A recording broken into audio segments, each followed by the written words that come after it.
it is Crystal with Pineapple Papers, and I have my last design team project for Scrap and Ink Crafts.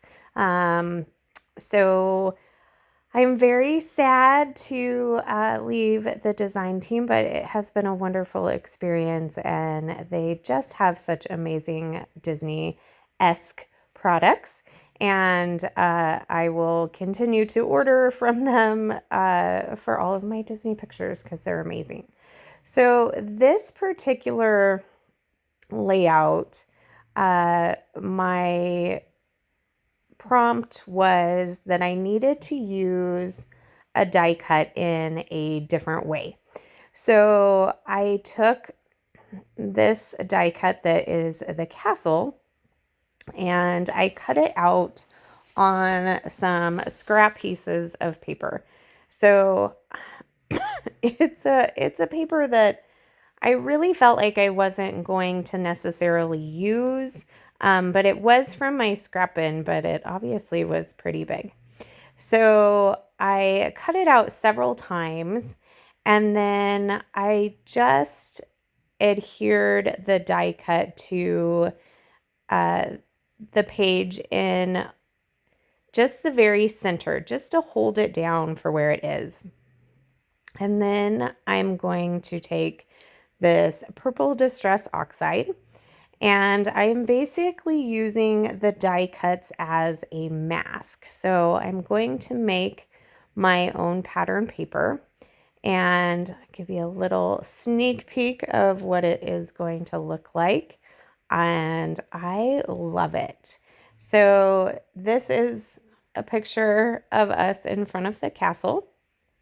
And I really wanted to pull in the pinks and purples of the castle. So I've got the purple background, and then I did spray it with some water because it is a distress ink, and it is going to give you that little bit of oxidation. So I just have my little messy towel there, so just to mop it up because I'm impatient. So I had already trimmed down the paper, so I knew where the castles would go so that nothing was going to be cut off. So I had actually already cut that down ahead of time. And then I grabbed this pink paper from my stash. It's from a paper pad. I'm not exactly sure where it's from. And so I did gut it. That way I can use the paper. I really like when you mat a paper and then you bring that paper forward as a mat for like your photo. So that is what I'm doing here.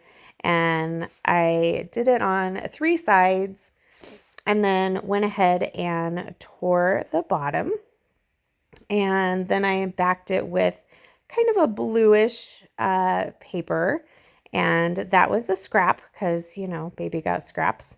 I think technically I did only use one piece of pattern paper because the other piece I actually made, right? So I kind of made my own paper. So I'm not sure if it counts if you use a white piece of cardstock or not. I thought it was just one pattern paper, but I could be wrong. So here I'm going to excuse me. Here I am going to take a yellow scrap and I'm going to turn it into a banner. So I'm going to cut off both sides and then I'm going to tear it because I don't know how wide I needed it to be. And so instead of guessing, I just tore it in half.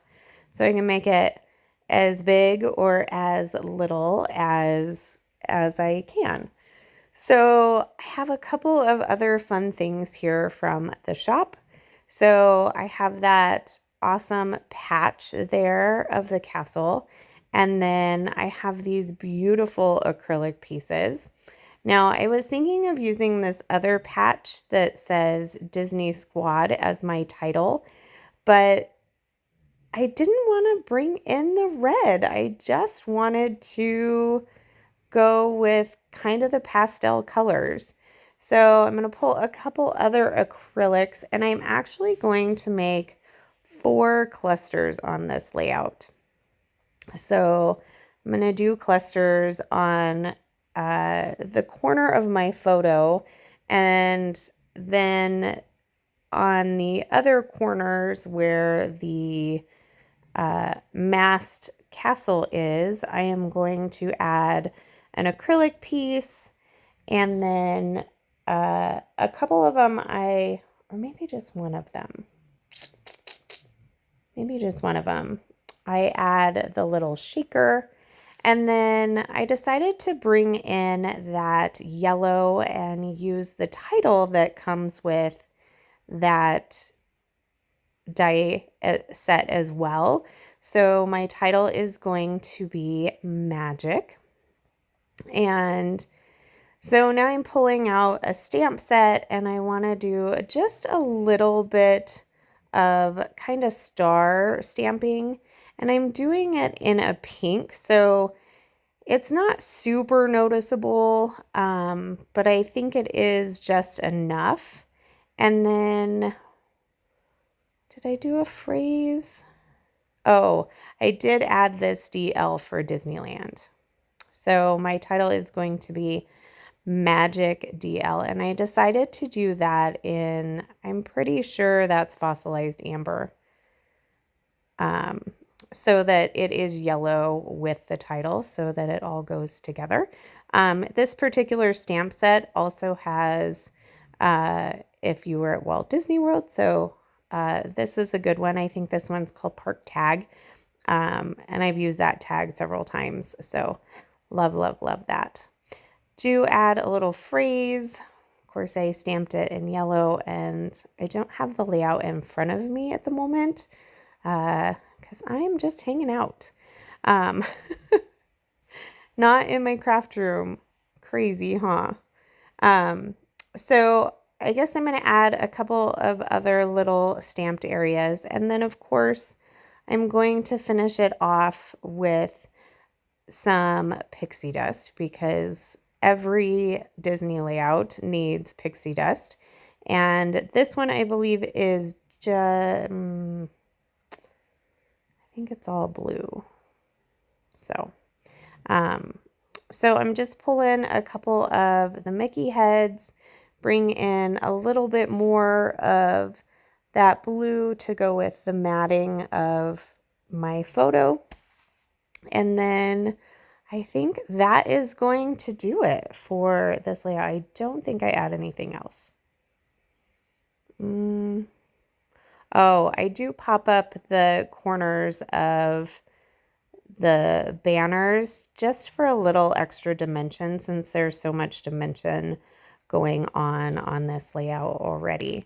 So I do have a couple of close-ups for you, so we can kind of see a little bit closer up of the stenciling and the stamping and some of those beautiful acrylic pieces and the shaker, and of course the pixie dust. Oh, there's my little stamped castle. Lots and lots of castles. So I will link the shop down below. I feel very grateful that I was on their design team.